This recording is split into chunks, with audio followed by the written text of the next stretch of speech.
and their elders past and present. I'm a Torres Strait Islander, as Rob said, proud Torres Strait Islander. I've got my Torres Strait Islander shirt on here.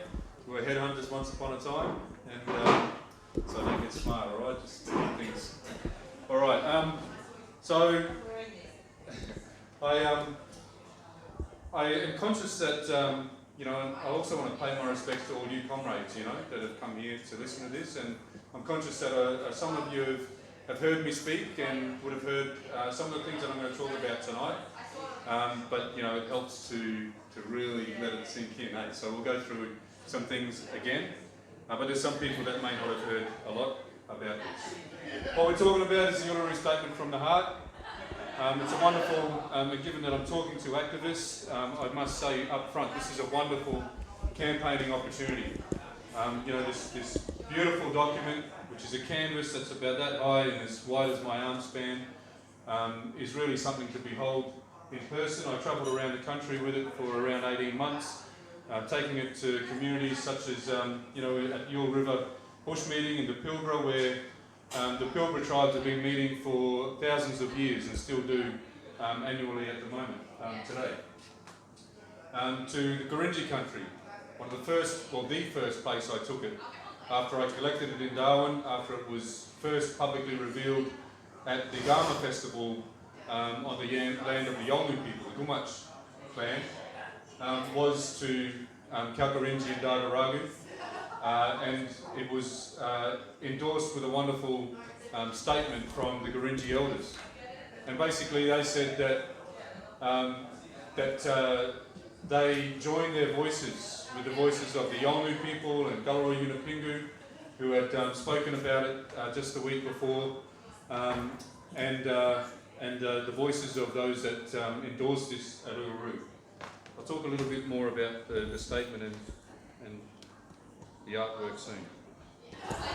But this time I want to start, and those that have done the ACTU Voice Treaty Truth course would have already seen some of these slides. You might want to take note now if you're a union member. There is a course that the ACTU runs through the ATUI that it's 2 3-hour sessions over 2 days, and I take it's to teach people about this campaign, so you're going to get a bit of a crash course in it. Before this moment, this one here, 1901 and the formation of the Constitution, the becoming of Australia, and even further back, I think it's always important when we talk about, and what I'm going to do here is I'm going to talk about the history of the struggle. It's always important to acknowledge that before Captain Cook came and told his lies about Terra Nullius, that this land was vacant, that we didn't exist, we had a wonderful and peaceful society, civilization. And I expressed peaceful in the way that I did because this is something that is the truth, something that experts are finding more and more are saying these days, that the way that they find this is they talk about the languages, First Nations languages. And if you've seen the I-Axis map and the hundreds of First Nations, all those language groups and how they evolved with such unique languages, so different from each other in one continent in such close proximity, there had to have been an incredibly advanced societal structure. There had to be peace. We weren't conquering people like in Europe. We were a peaceful people. We were the masters of dispute resolution. And one of the things that the Uluru Statement talks about is the Makarrata Commission. Makarrata being the Yolngu word for the coming together after a struggle. It's the Yolngu's people's form of dispute resolution, which exists for all First Nations in different names across the country, across the continent and adjacent islands. So, and when you visit places, when you go to see the pristine environment where it has managed to be maintained, and it has been maintained mostly by the struggle of Aboriginal and Torres Strait Islander people fighting for the rights of themselves in their land. take a moment to pause and really think about what we destroyed, what the Europeans destroyed when they came here and invaded soon after Captain Cook. The abundance of the country, the beauty of the country, that peaceful society, that they tore the fabric apart. And we are rebuilding it. So, there was a whole lot of genocide, blatant massacres, poisonings, all those things. And then in 1901, after constitutional discussions, constitutional dialogues, the colonies that became the states in this new federation became. Now the Constitution, I describe it simply as a rule book. The rules, the Constitution was agreed between those colonies about how they would share power and how basically we would function as a country. A couple of points that I really want to point out to you to take note of is Section 51.26, firstly, the race power. And a lot of Australians are unaware that there's a race power in the Constitution. They're so unaware that in opposition to our campaign, one of the things that those dogs at the IPA are using to try and deter Australians from supporting this campaign is they say that if you introduce a voice into the Constitution for a set of people, First Nations people, that is introducing race into our Constitution that we don't want. We don't want to have a racist Constitution. There's equality. The blackfellas have a vote. But what most Australians are unaware of is that this Constitution is already racist. There's a race power. In 1901, the race power existed to the exclusion of Aboriginal people. And I'll talk about that a bit more later, because that was changed in 1967. In Section 127, the other part that I want you to be aware of is that we were excluded from being counted in the census, so being counted as Australian citizens. This is a Wocie. His name is Fred Maynard. You might know of a historian at Newcastle University, John Maynard. He's written a great book, if you want to note it, called A Fight for Liberty and Freedom, about these times. So in the 1920s, Fred Maynard and others started the Aboriginal Progressive Australian Association, 1924. This is recognised as the first all-Aboriginal political organisation. And it began the fight for constitutional recognition, it began the fight for equal citizenship rights, and it began the fight for that Section 51 to be changed. They wanted the federal government to take power over Indigenous affairs because the states were so cruel, the state governments were so cruel. By 1928 this disappeared, this organisation. It disappeared from the public eye because the authorities, the Protection Board, the police, they intimidated Fred and the other leaders, the other participants of this organisation, threatened to steal their children, all those things that they could do totally legally. And I know you guys know this, but I'll just quickly say, they could enslave us, they could direct us to work without pay, they stole our wages, they stole our children, just so much injustice. Legal injustice. This here, just quickly, this is on the waterside as well. This is a bunch of African American and Indigenous waterside workers. Jack Johnson, the world champion African American boxer, was in Australia and showed solidarity with us. And so that was again the AAPA. So that organisation, the AAPA, mentored some wonderful leaders that went on to the 1930s. William Cooper is one of them. William Cooper took a petition around the joint to, again, fighting for those same things. For a voice, political representation, for the federal government to take control of Indigenous affairs, among other things. Self-determination. The Day of Mourning, 1938. William Cooper was one of those important leaders then, Jack Patton. Very brave. extremely brave. It's actually not far from here, Elizabeth Street, Australia House. You might walk past it and have no idea that this one of the first, actually it's heritage listed because of the significance of that protest. They were so brave because they were treated as less than human, yet they turned up. And they fought against the 26th of January, right?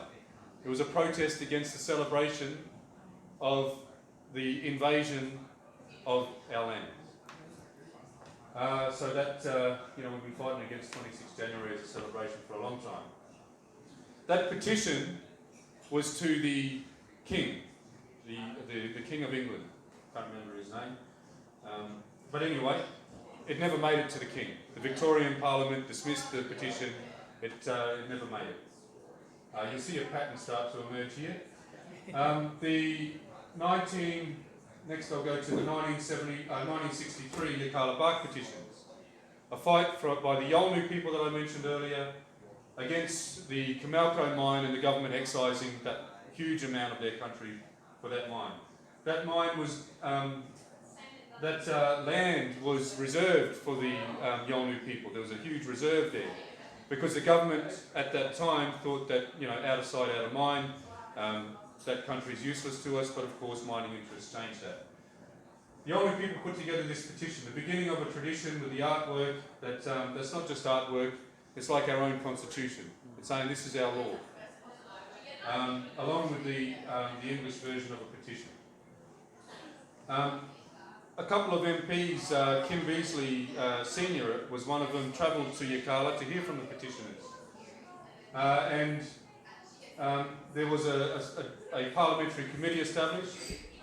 The Yirrkala Bark petition not only calls for the protection of their lands, it called for a voice, it called for an interface with the Commonwealth about the things that the interests of the people.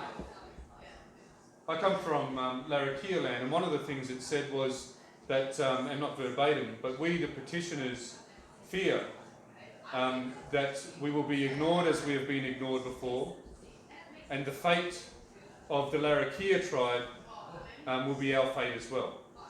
They saw what happened where a city was built and how it decimated the Larrakia people, who still survive and thrive today though. The parliamentary committee that was formed recommended that this voice be established, this interface, among other things.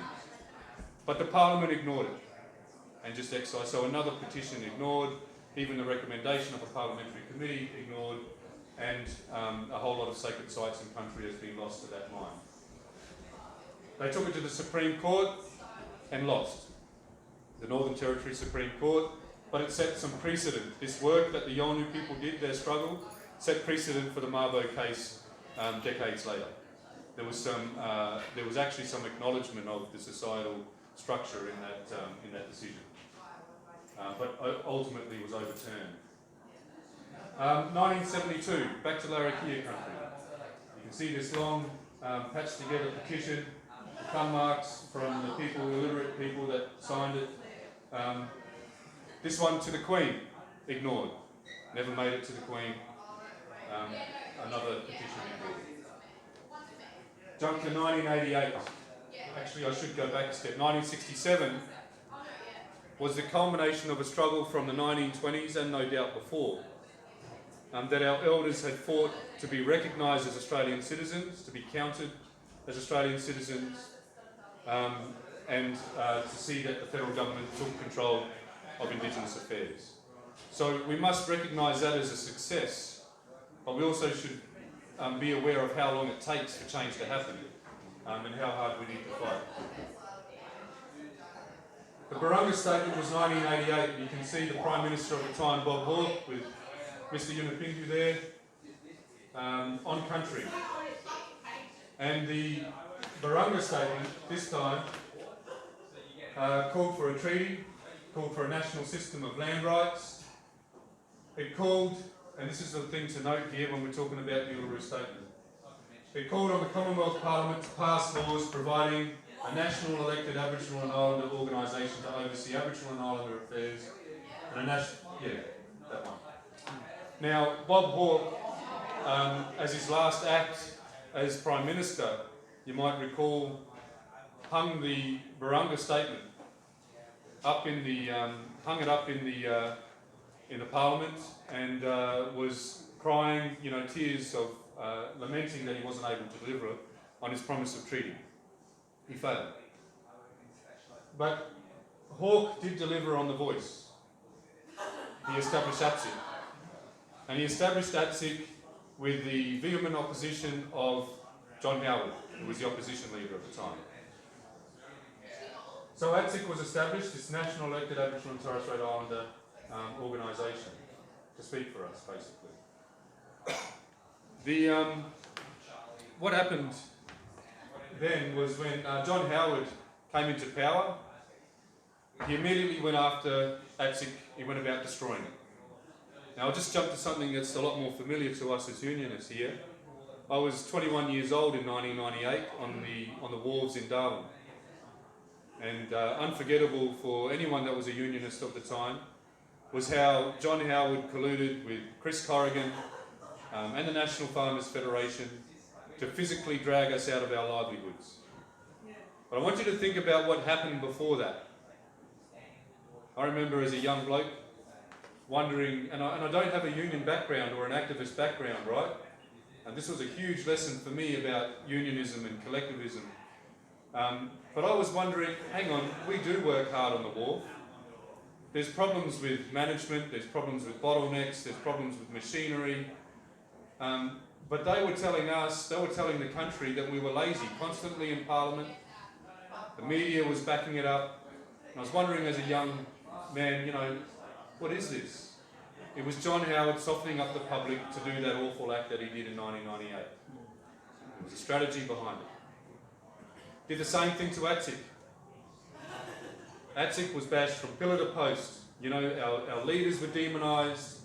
The organisation was just, it just really undermined it. There was a review done by Auntie Jackie Huggins from Queensland that never saw the light of day that was going to see ATSIC improve, like all human organisations should do. Our unions have to, our constitutions need to evolve with the needs of our members, as should ours, our constitution. And so he destroyed it in 2005 far too easily with barely a whimper. So in the absence of ATSIC, in the absence of a structured voice, what did we see? The intervention, hundreds of millions of dollars cut from community services. Some of the most hideous acts. It took us back decades. And that is something really important to consider when we're talking about why the Uluru Statement calls for a voice. It's not to say that we don't have a voice at all. We march on the streets, as unions do when we're pissed off with the government, when we're fighting against the Omnibus Bill, for example, the next attack on workers' rights. But is that voice effective? The way that we do it now? I love a rally, don't get me wrong, love an occupation, love shaking my fist at them and causing a disruption. But you know what? It's not changing anything Indigenous in our space. It's not changing enough. It's not quick enough when there are people dying. So, activists, people that think about these things, people that care, need to be honest with themselves and think about how we do things better.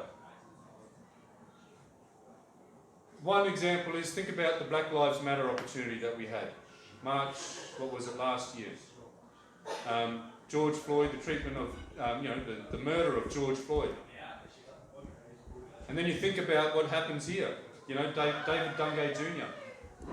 on film, crying that he could not breathe, and still no justice. No justice for David, no justice for that family. We turned out around the country, probably more people than we had in a long time in March. I think the estimate was 1 million people hit the streets around Black Lives Matter in Australia, and here we were highlighting these issues of deaths in custody mostly. Did that hold any of those decision makers to account? No. Did we continue those protests as we should have? Did we increase momentum? No. It's the pattern that I have seen over and over again. We've got to do better. All right. This one here, Kirribilli statement, and the R that you see there. This was in 2015.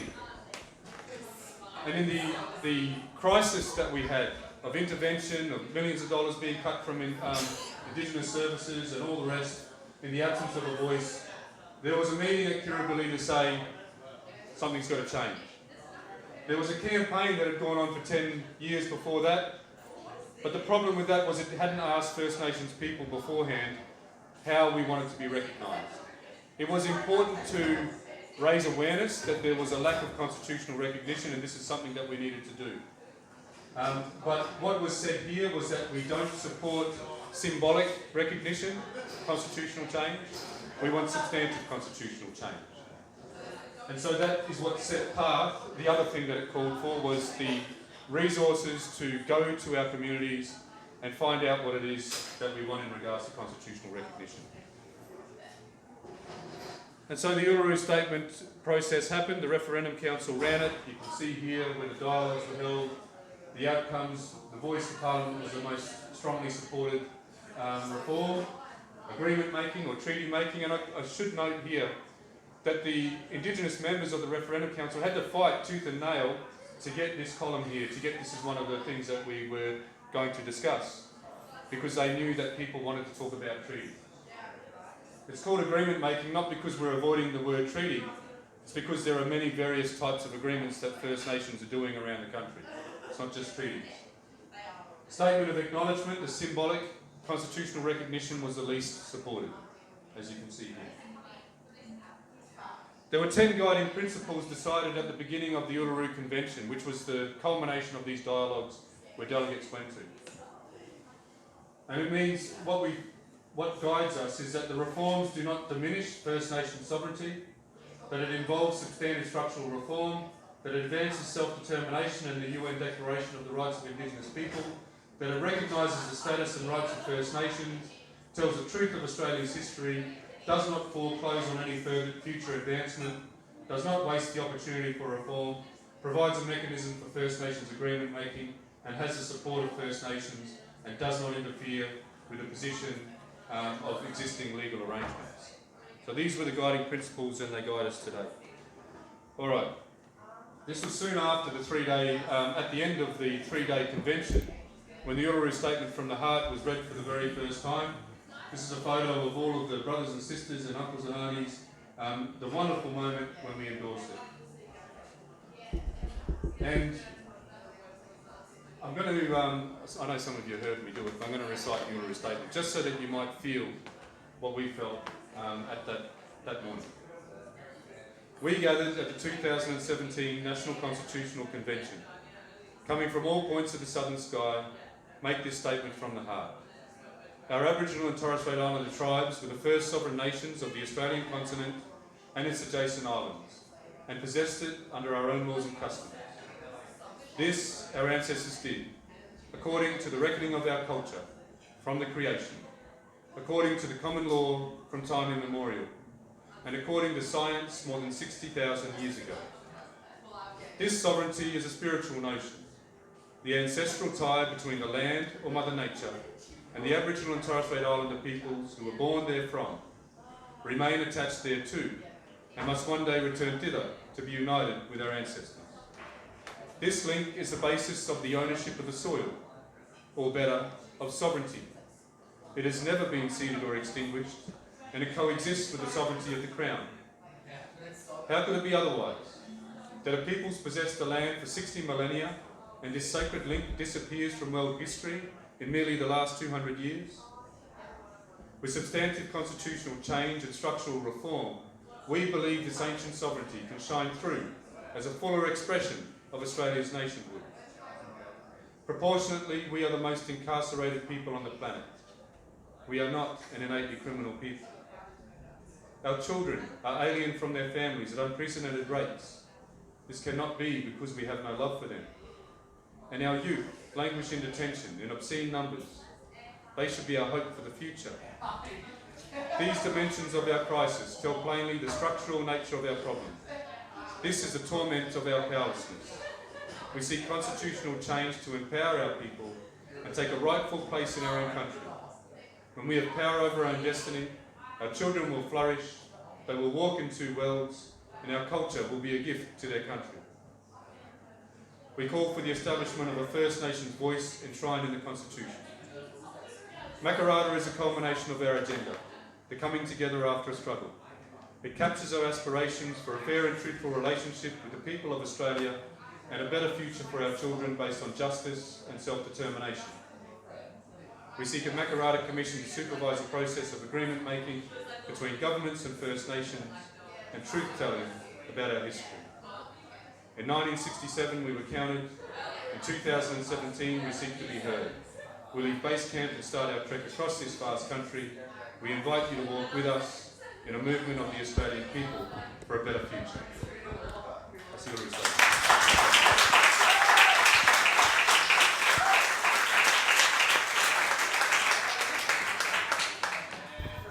So, soon after that moment, we lined up this blank canvas. There was a blank canvas then. Pencil marks can still be seen there. Of course, we'd only just endorsed a statement. And so we all put our names around here. Then the Reedy Pulitzer, Christine Brumby, Happy Reid and Charmaine Pulitzer each come from the 4 different songlines that are depicted on here. Unugu Law Woman, Painted Bush. And it was ready by August in time for the Ghana Festival. It was the first time I saw it. Now I'm going to cut to, firstly, just briefly on why it's important. Voice, treaty, truth are the things that it calls for, right? Constitutionally enshrined voice and a Makarrata Commission to supervise the process of agreement making and truth-telling. Really important. Makarrata Commission, you might think of as sort of like better than a Fair Work Commission, hopefully, but a place where you can go at a point of impasse, you know, because there's a huge power. If you think about the power dynamic of First Nations doing a treaty with well-established, well-resourced state governments is how it's happening at the moment. You need to have that layer of something like a commission to bring the parties together and make sure that there's fair bargaining or fair negotiation. The other thing about truth-telling is ongoing. So you need to. It's good to have some coordination. But the voice is where the battleground is. So the government's ignored the Makarrata Commission, and that's something that could be legislated any time. But the battleground is about constitutional change. That's where the power is. The Constitution, as I said earlier, is a rule book. Remember Section 44. Politicians losing their job because they didn't comply with the Constitution. If there is a First Nations voice representative body enshrined in the Constitution, and the Constitution says that it must be heard, that is far greater power than we have right now. Voices on the streets, voices behind closed doors with a conga line of our leaders having meetings in private with ministers and top bureaucrats, that is not working for us. It's not transparent. And here's something that the government has tried to say. They're trying to make it a voice to government at one stage. They changed the language to voice to government instead of voice to parliament. A voice to government is status quo. A voice to government is us shaking our fist at the government from the street. It's those knocking on doors and having meetings in private. A voice to parliament is much different. It is transparent, on Hansard, to those that are in power and the opposition and the crossbenchers. Transparent not just to the Australian people to hold politicians to account, but also transparent to our own people, so we know what our leaders are saying about what's important to us. Really important point. So, I've probably taken too long here, so I want to jump to what you can do now. Where are we right now? The government has always dismissed this. From October 2017, officially, Turnbull dismissed it. They say in the union movement, don't we, comrades, that we should celebrate our wins. Well, we didn't take no for an answer, right? There's a little slide here. We didn't take no for an answer. You know, we had some of these actions, some of you comrades were involved. This here is in Turnbull's electorate at the time. In King's Cross there, we rocked up and we made trouble and we went and talked to people on the street and throughout the market. Really those sorts of actions. This is a Torres Strait, one of the greatest moments in my life, leading this procession of thousands of Torres Strait Islanders for the Winds of Zenith Cultural Festival, and the Uluru statement had private place there. The Pilbara country there that I was talking about, Hill River. We haven't taken no for an answer. And we've moved it from complete dismissal to where the government established in 2018 a Joint Select Committee. That Joint Select Committee, through our activism, recommended that the voice was the most strongly desired thing from both wider Australia and First Nations people, consistent with what happened at Uluru, consistent with what polling we've done, and have been forced by our activism now to have a voice co-design process. And of course, what are the Liberals trying to do? They're trying to bastardise that, yeah? So, this opportunity that we have right now, since late January, there has been a public consultation process open. It's a very short process. 31st of March is when it cuts off. In the Northern Territory, I'm fighting and trying to get the NT government and the Commonwealth to put some resources into bringing mob out from community into Darwin, Catherine, Alice Springs to have some information about this 243-page report that these consultations are based on. To be able to make submissions in an informed way. But the opportunity is for us to make submissions. Unions, all organisations, individuals, we want to build a narrative that says that even though the Liberals have said that it's not on the terms of reference for this co-design process, to talk about the constitutional form that this takes, we demand that it's on the record that we understand that this model, this voice, must be underpinned, protected and empowered by the Constitution. That is the action that we must take now. So with that, I want to make sure people have time to ask questions. I'll just say that the website, there are two websites that have guidance to make submissions, fromtheheart.com.au and ulurustatement.org. Like any big campaign, there's different groups that are working alongside each other basically, but in different ways. So either of those, the message is the same on both of them, as in the guidance to make submissions. So please go to those websites and not only make your own submission, but organise for others to do so too. Thank you.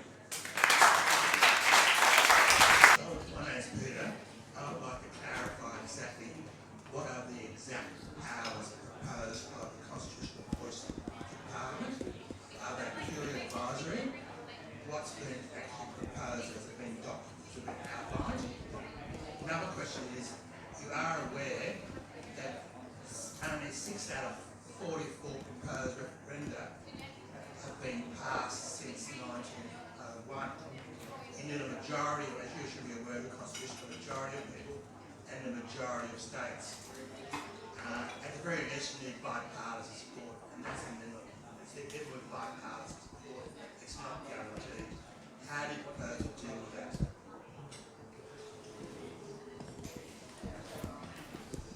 I think there's another mic behind. Okay. Try it. Look at the microphone and try it. Look at the microphone and try it. Okay. I'll repeat the question as I remember it. Correct me if I'm wrong. So the question was, as far as referendums go, without bipartisan support, it's going to be, you don't think it'll be successful. I agree that historically bipartisan support has, I thought it was 8 out of 44 have been successful, but yeah. But they've all had bipartisan support to succeed, right? I think that we can do it without bipartisan support. I think, it's been a long time since we've had a referendum. 1999 was the last one, yeah? And that wasn't really supported by the Prime Minister either, he bastardised it. But I think that it's different times, we're in the age of social media, there's record low levels of trust for political figures. And I think with leadership, we can win it. Another thing that informs my thinking there is 1967 and just that overwhelming result in support. There's been 20 years of reconciliation talks and truth-telling for a lot longer than that.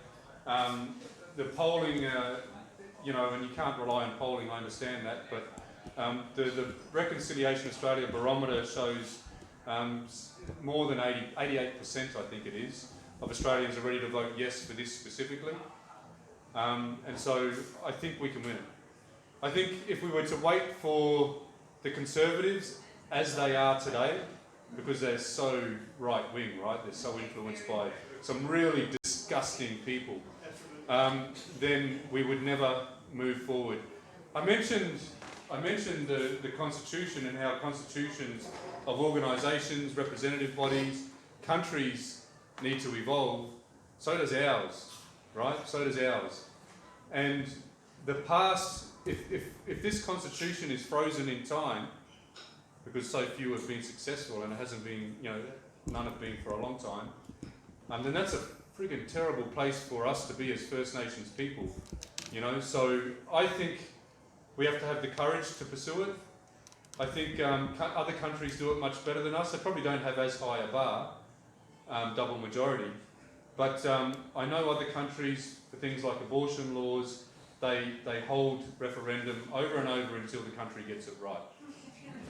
Right? They say, you know, hang on, you know, yeah. I'm sorry, but if you lose, like the referendum republic, if you lose it, it's off the agenda for a long time. That's Possibly, but then it's up to our activism to push for it to be held again, you know. I think it'll be close if we, you know, do lose, but I don't think we will. Your other question, mate, just to respond to the other question was, what will the amendment look like, basically? Firstly, so there are various constitutional experts, including Indigenous constitutional expert like Professor Megan Davis, that have worked on options for this. There is no decided question for the referendum. There's no decided even design of the voice. As I said, we're going through a process now.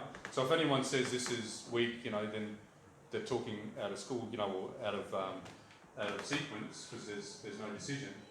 But as far as the amendment goes, here's one possibility. Section 129, the First Nations voice. There shall be a First Nations voice. The First Nations voice shall present its views to Parliament and the Executive on matters relating to Aboriginal and Torres Strait Islander peoples.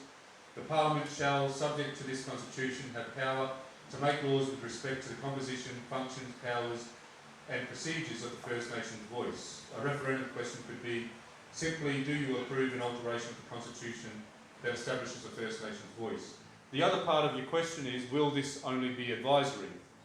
That's a bit of a loaded question in some ways.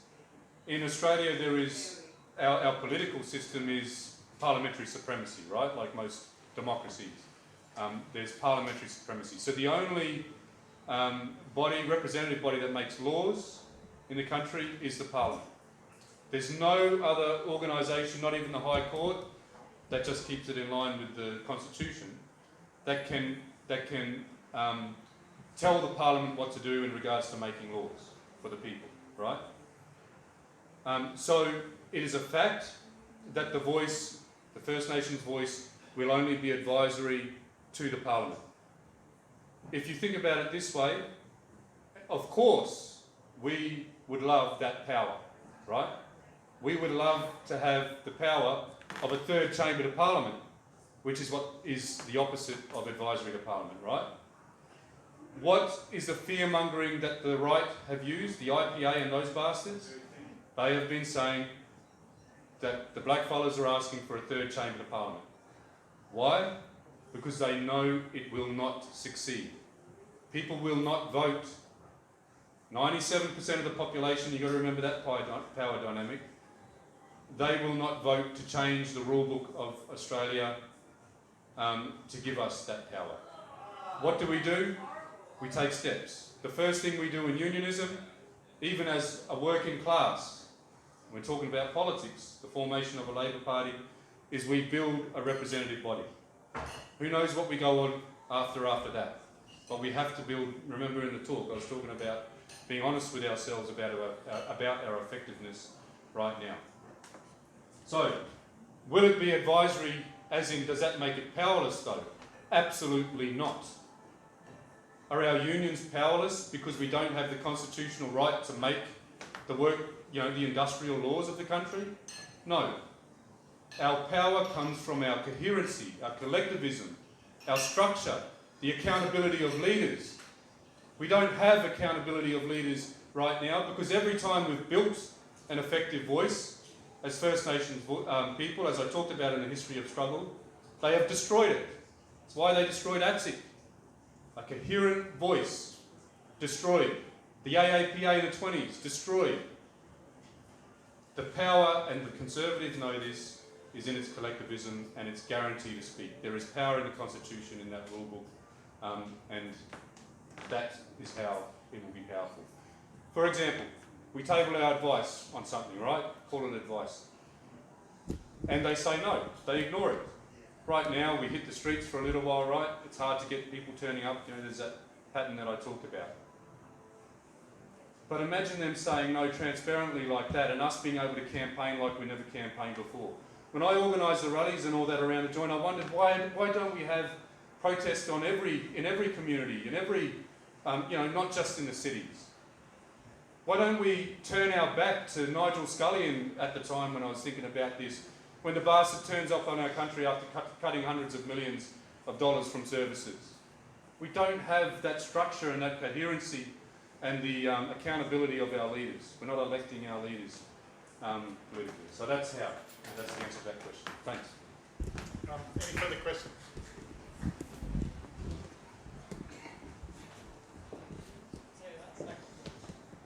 Hi, Thomas. Comrades, Michelle Myers from Maritime Union. We've made it, Thomas, just a full declaration here. I just wanted to ask, say something first and then ask a question. So what we're calling for now is, or what you're asking us to do here, is to put submissions into this process. I personally, obviously, we're all really upset when Turnbull turned his back on this and rejected the Uluru statement, but the second rejection was when Ken White went on his tour around Australia and did what, the combination of the people at Uluru did, you know what I mean? When you all came together in that process, he decided to go on a road trip and make his own decision and then do this co-design process. So the simple thing, and it is a simple thing we can do now. It's not signing a petition and it's not doing a template, email your MP bullshit thing that we do every day on every issue. There's people in this room, and I know all of you, there's a lot of you that love to write stories. We can do this, and we need to do this. I've written a submission. I'm a terrible writer. I'm absolutely awful. Makes I send it to Thomas to see what he thinks. But I have written what I think to this process.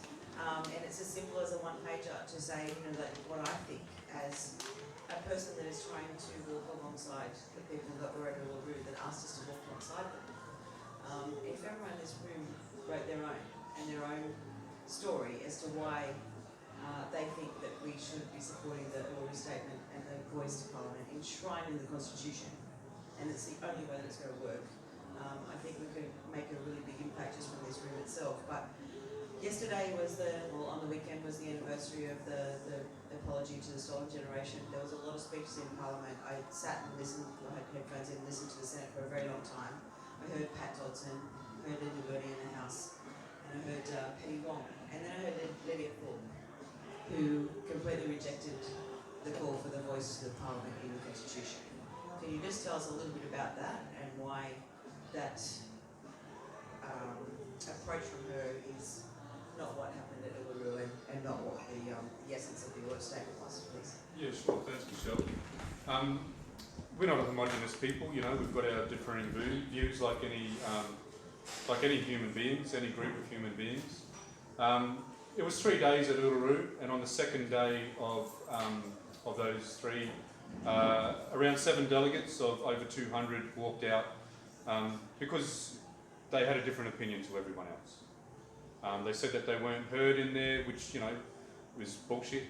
But that's okay, because what we do in political situations, we know this, right, comrades? We try and leverage our position. We try and create leverage to further our interests. So I don't begrudge them for that. That's political, toing and froing. And so she has continued to oppose it.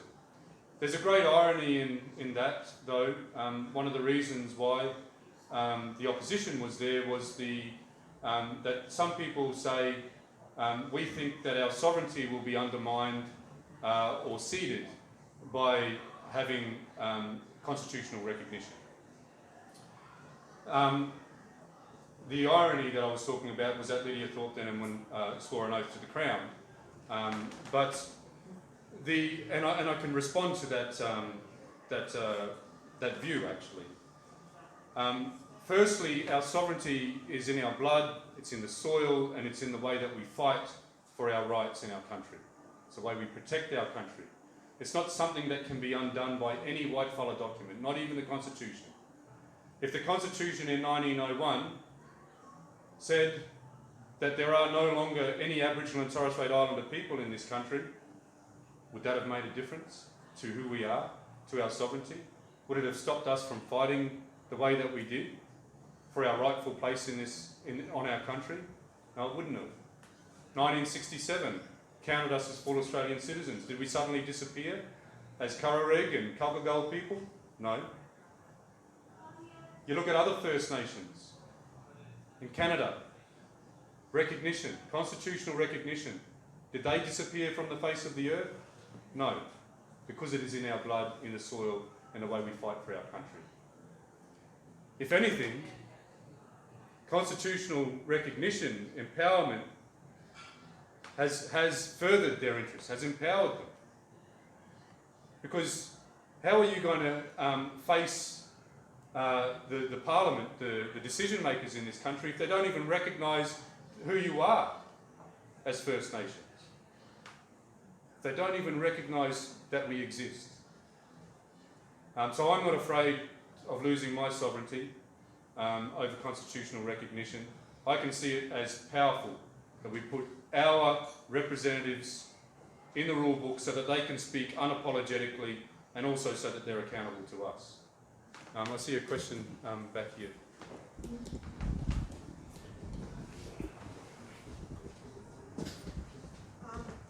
So my name is Teresa Monta. I come from out of La Perouse community, and I met you a while back over at Redfern. So I come along here to hear firsthand because, and then I have to explain. Lydia Thorpe and I, we come from the same ancestor in Victoria, and I have a bit of understanding because, like you say, from my perspective, just to throw in, is we're actually in Sydney, right? So my community's out there at La Perouse, and there's a situation that I've experienced just fairly recently where I'm supporting our other PinP MC here because he's been called into a court to answer for putting that is a primary record on government properties monument. So because our families were fighting the British with the Darwin and Gandangara, that's what's basically out of La Perouse is the remnants of the first Sydney people, the Gandangara, the Darwin, or the Yuin, because it's the east coast. Then I went along to support Stephen. But what I wanted to share with you is there's a disconnect, there's some sort of disconnect, and I just wanted to try to make this example is like I applied myself, right, in my community for funding through the City of Sydney COVID grants. I've got COVID grants here. And I had got it in, there was a quick turnaround for it because we've been working, because the community I come from in 1988 is where the first big mass action happened here in Sydney, right? And out there in La Perouse, there are only 28 houses out there. And when in the winter, there's no one else there, it's good, but in other places we're overrun by people because, you know, it's a big beach, it's a tourist spot. Many people come in from all over the world and stuff, so, but basically we are living in the biggest city in Australia, yeah? So our tenure, or our ability to stay here, like for us, has been difficult. So the ancestry that the families have out there, they descend from the man who owns the shield and the spears that Captain Cook took. My grandfather, his name is Thomas Sims, he was one of 18 people who was down at the boat shed in the 1800s. when they were moved away from George Thornton and Henry Parks. So since 1988, I was 20, right, when I saw the big mass action. And the march all the way through up here, never seen anything like it, because I can swear, because we were shitting ourselves out there, right? Yeah. We knew that the big ships were coming from over there, and we thought they weren't going to come because people had passed away on the way, and we're sitting there and fears in my stomach, and then all of a sudden all these buses turned up. They turned up from every point of the country, and the feeling that happened when they got there, I saw the power of the people, and we've been trying to keep that oral history alive, because it is our right, isn't it, to tell that story. It informs who we are, and we hold that story for the rest of all the people that come. But you think that we can get a go? You think we can get support? No. To this day, not even 5 cents from anybody. I'm applying for funding for a play, because in 1994, coming out of the Royal Commission into Deaths in Custody and the Stolen Generations report, the SORI report, we decided we would create a project informed from our own self that would create a unity in a community that fights. All the families still fighting from the blood, right? But we need this point of unity. So in 1988, the armies they dropped everything. They got asked the question, where are you going to be tomorrow on the 26th of January? This faction said, I'll be up on the hill. This other faction said, I'll be up on the hill. You know how hard won that day was? And we weren't going to muck up because people had travelled, passed away on the way and everything like that.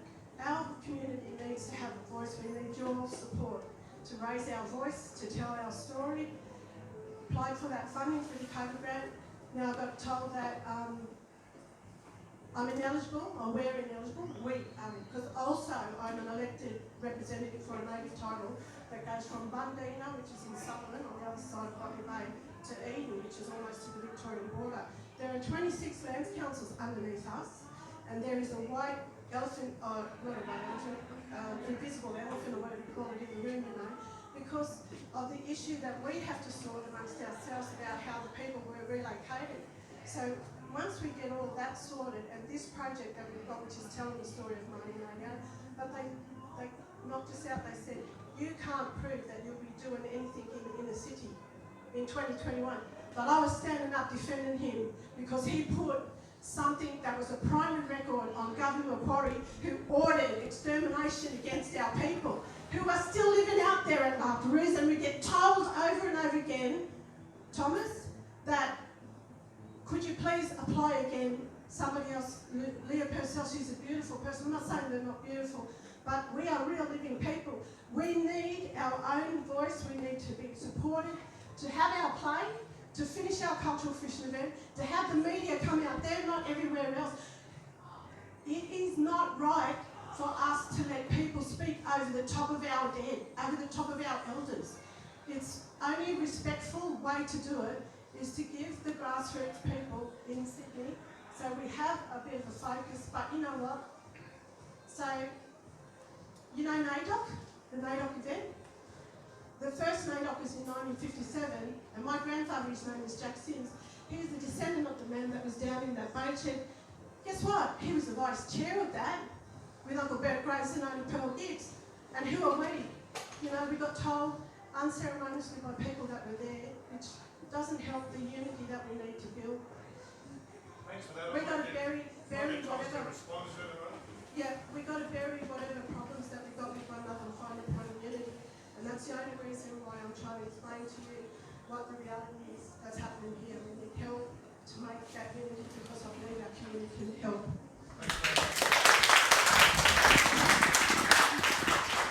Thank you for sharing that.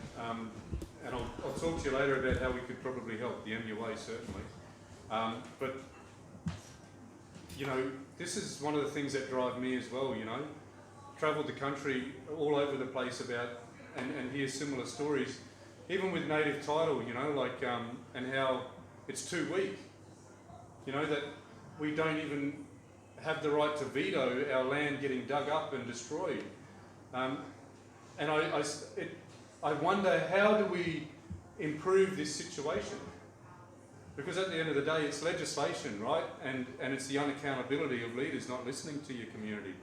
And it's the unaccountability of people like Nigel Scullion before and now Ken Wyatt, the IAS money, all of that royalty money that's there, that Scullion was giving to the Fishermen's Association, for crying out loud. And actually put money, Indigenous money, towards the fight against a native title claim. If they're acts of Parliament, then they must be able to change. So we should be able to unite, as you're saying, and campaign against these things more effectively. I see Brother Bruce Shueyworth there. Brother, thanks for coming, and doing wonderful work in fighting for water rights. I've been yarning with the mob up north, Newcastle way, and the rank and file members there want to get more behind this stuff, and we had a yarn with Owen Craigie and that. And again, it boils down to legislation that lets these companies and these politicians get away with outright corruption. Where's our national campaign? Fracking. Fracking on country. We're fighting fracking in the Northern Territory. It's happening, the fight is in WA as well. And underneath the Warrenora River too. Yeah, all over the joint. And so when I think about the voice and the urgent need to establish this constitutional right to a voice, I'm thinking about unity, like Arnie's talking about there, that our First Nations come together and in solidarity with each other make an absolute certain, through a proper process, not just Facebook activism, but an official stand with the La Peru mob on those issues, or with the Northern Territory mob on fracking. I think it'll be a powerful thing. Any further questions?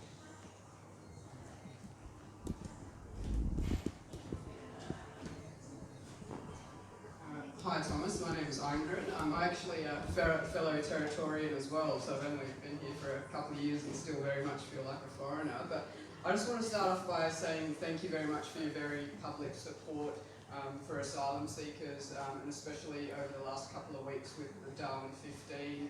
I've been able to watch from afar all the great mobilisation that's happened in Darwin, and particularly with all our union comrades. And I remember when I was in Darwin 18 months ago, and Nades and Priya, when they were trying to deport them back then, it was really great to have the support of all your unions colleagues to come out. They were the first ones to come out there first thing in the morning, and unfortunately weren't able to stop them getting them to Christmas Island, but we still tried our best.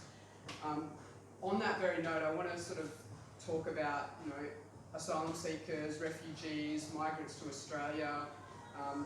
After our First Nations people, they're potentially arguably the most marginalised here in Australia. And I think that comes from this subversive racism that still pervades our society. I think multiculturalism is this great myth in Australia. Maybe in places like Darwin where we're getting closer to that. But when I came to Sydney and I see this place is full of ghettos. We've got ghettos in North Sydney, we've got ghettos in Manly, in Cronulla. They're the ghettos we probably don't get, people don't refer to as ghettos, but these subcultures, these pockets of people from monocultures, living together.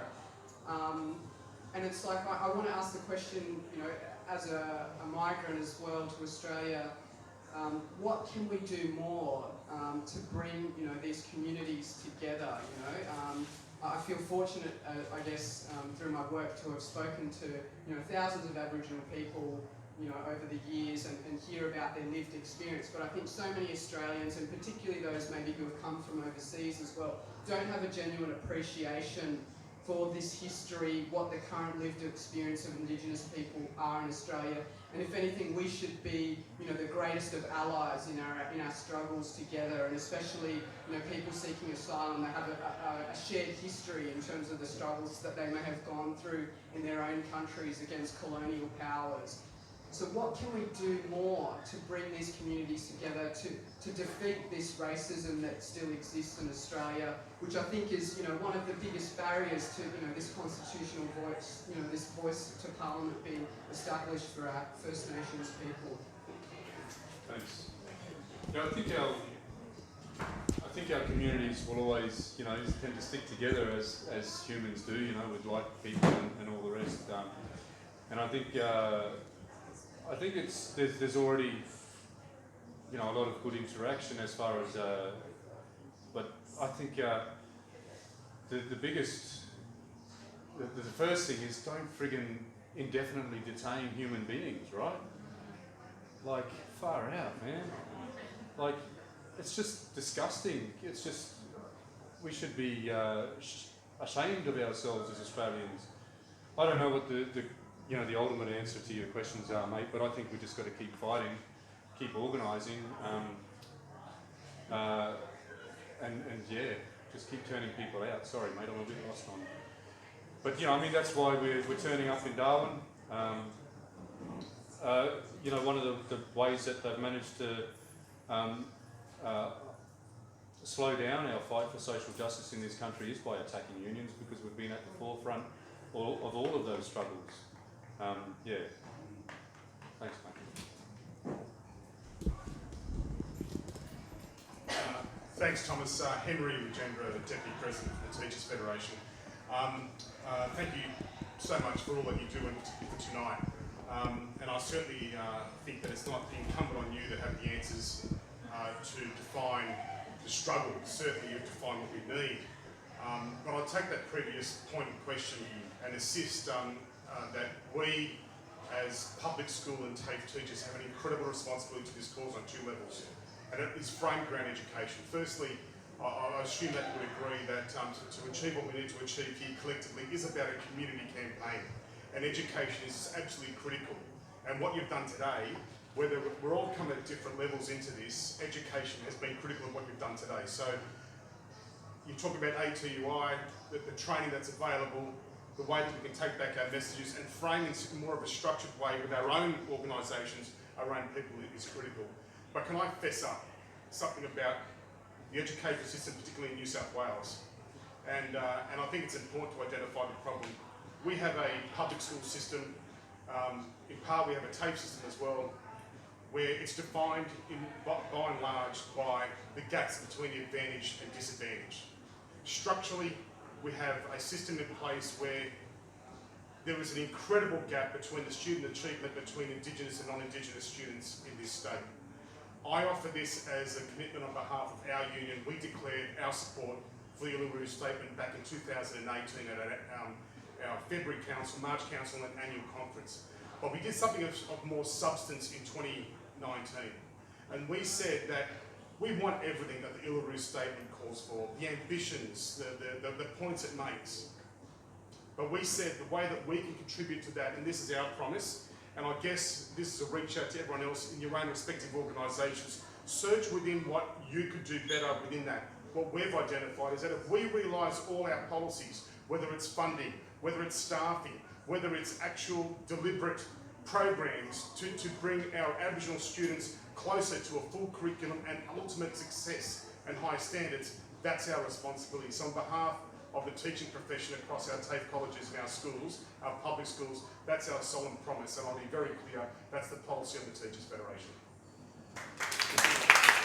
Thank you, Henry. Thanks for your unwavering solidarity, mate, over the years. It's been really important. I don't know if you've heard this story, but early in the campaign in early 2018, we had the Uluru Statement up in Brisbane, and this boy walking with his family, was only about 9-year-old, pulls them up and drags them over and says that's the Uluru Statement from the heart, and then told them about it. And it was because a teacher somewhere had actually not waited for it to be curriculum or anything like that, taught the students, and then that boy taught his family about it. You know, a really important place in this campaign that teachers have. Actually, the answer to the question earlier, one of the answers, is that, you know, if you can imagine if First Nations have this guaranteed right to have a voice in the centre of decision making in Australia, I'm very confident that we'd be saying that this is not good enough the way that we treat people, that it's disgusting, that it's not in line with our culture and our beliefs. And it goes for climate change as well. You know, when there's a voice in the centre of decision making in this country, constitutional right for a voice, that also gives a voice to the waters and the land, you know, the mountains and the flora and the fauna, because we speak for country.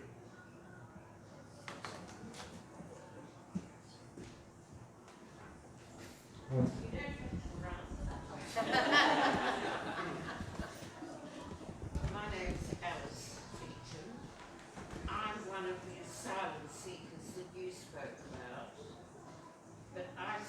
Australia's bloody lucky to have got me. But I also link to what the gentleman from the Teachers Federation said, because I did my thesis years ago in Uluru about, for which I had first class honours, I might say, the social relationship of European and Aboriginal children at the school in Uluru. And I've got to say, all those years ago, the teachers there were doing a jolly good job because there was very little racism among children. They mixed very well. So it is possible to do it. And there are other teachers in this room that ought to be making sure it's done in the schools where they do. Trouble is, the curriculum is getting overloaded. But teachers can still do quite a bit. Thank you.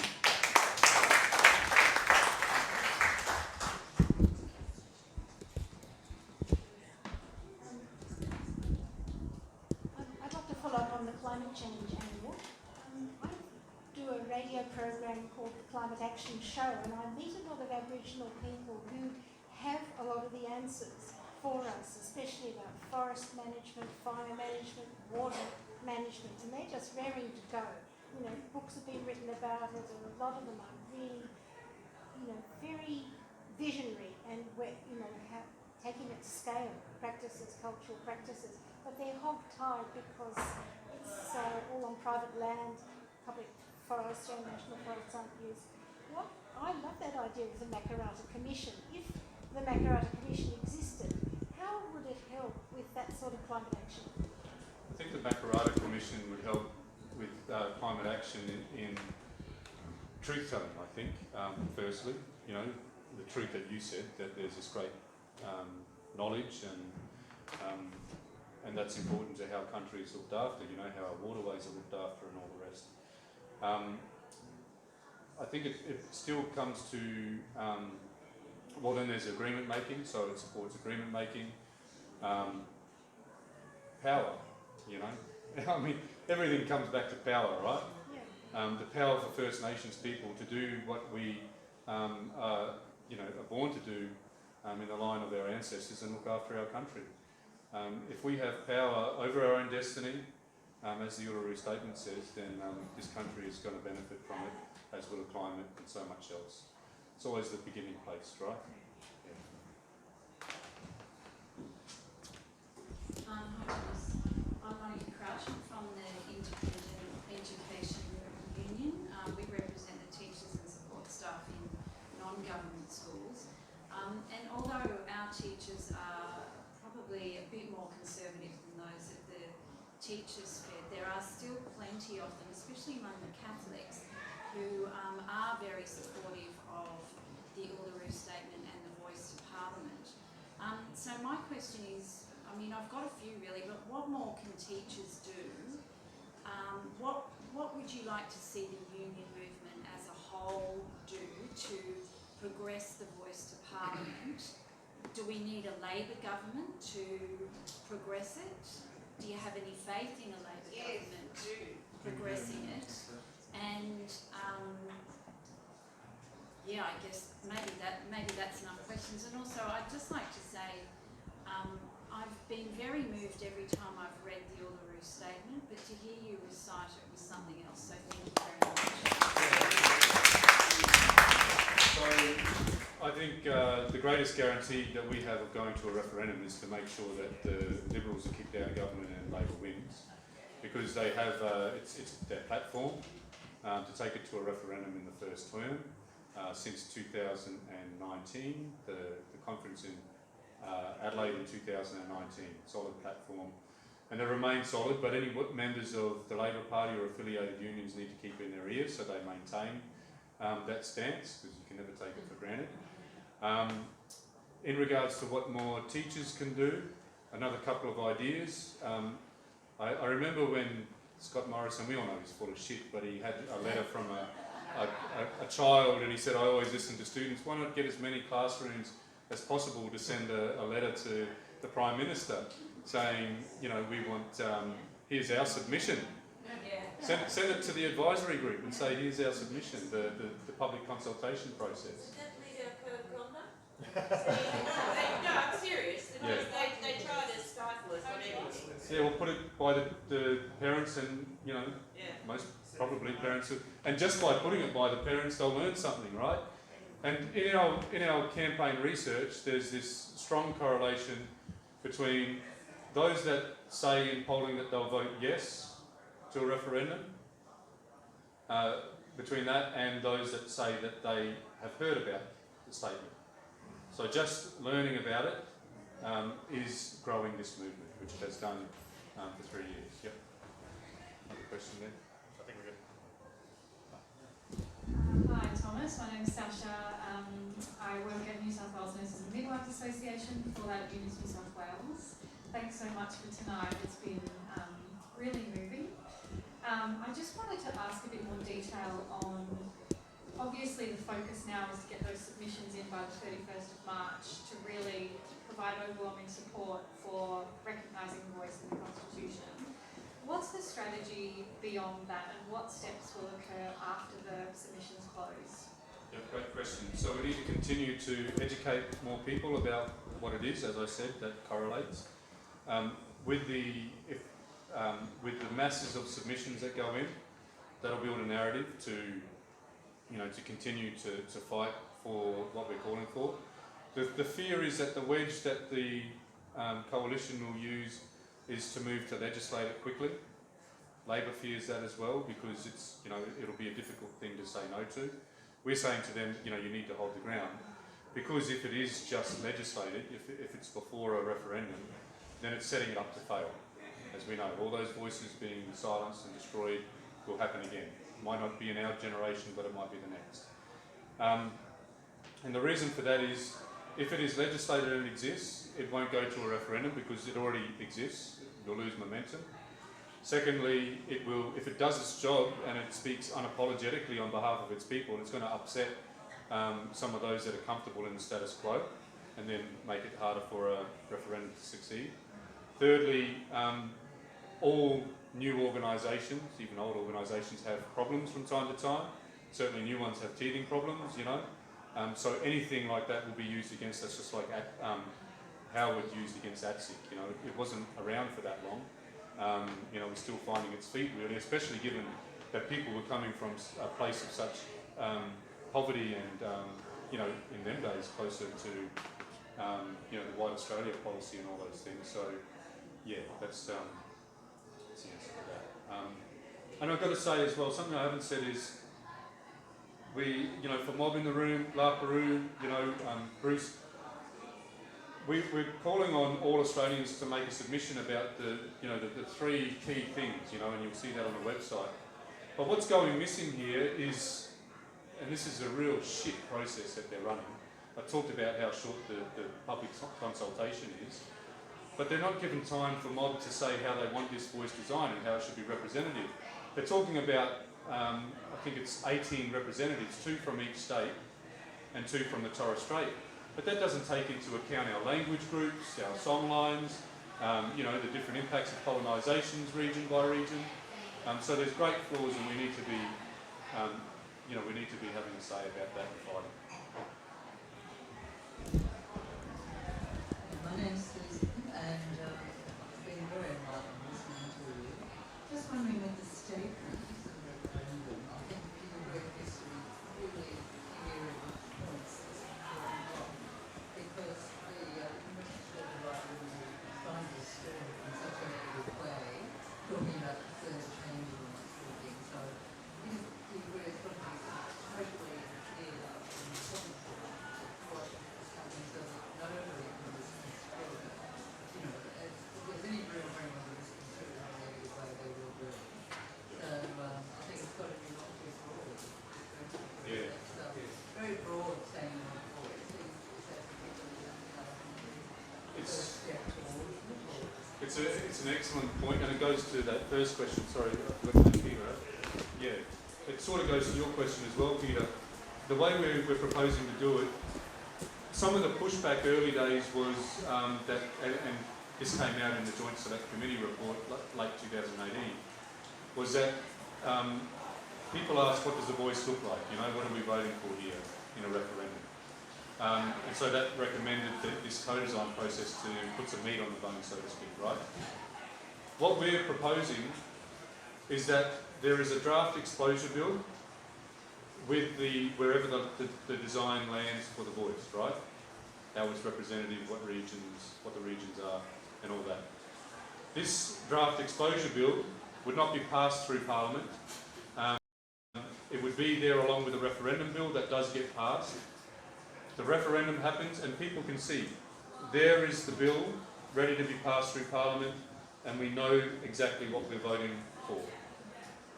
The detail, just in case people are confused about this, the detail of the design is never going to go into the Constitution, because that would never succeed, you know.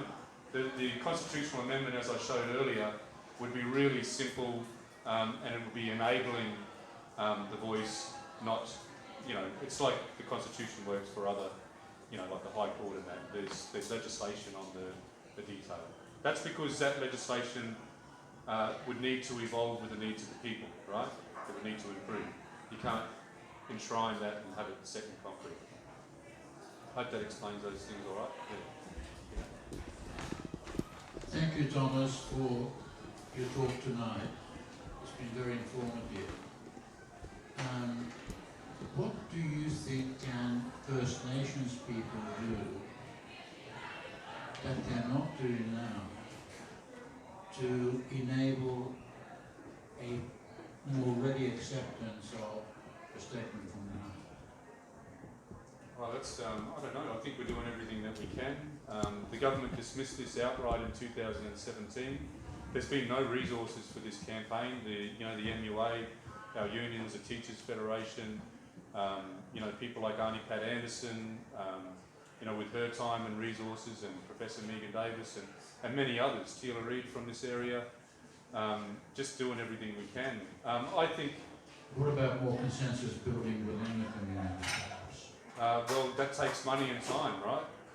It does, we need to remember though, with the process that led to Uluru, that was a bloody big fight just to get that, right? So that didn't come about without struggle. That bastard like Tony Abbott was the Prime Minister at the time, didn't just say, oh, we should have a dialogue process around the country for blackfellas. He didn't decide that without us putting pressure on. That came through struggle. Because it takes a lot of money and time, it takes a lot of money to be able to take something to the people like that.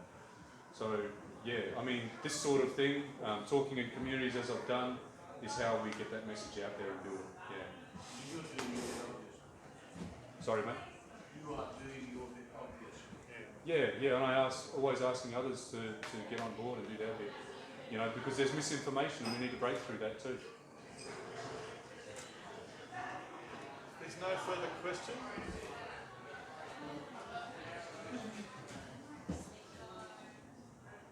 Just one last question.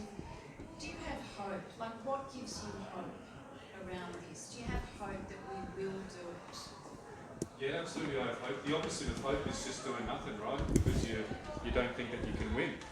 I think we can win. What I learned in the union movement is you organise to win. You don't just expect it to land on your lap and and certainly the pricks that are in charge and very comfortable aren't going to do it for us. So I have great hope. What gives me hope is that I know that this is right. I've been involved in the protests for many years, organising, and I don't see us being effective enough, and I see this as a very effective way for us to better organise. I have hope because I think this is the unity that was talked about by Sister over there. You have to build structure, you have to have the resources to do it, like the question just before you. How do we take things to the people? Well, you've got to build the structure and have the resources to take things to the people. You've got to have the representation that can go after the resources required in an effective way. And that's why I have hope. I have hope that we will do this. It's just a matter of time. The children that you're teaching as teachers, they give us great hope. They're not getting the same prejudice built into them as you know, the generations, my generation did. And they will do this because of that. And but we can't wait for them to do it because it's another generation of Aboriginal and Torres Strait Islanders that are going to be incarcerated disproportionately and all the rest. So thank you everybody for listening.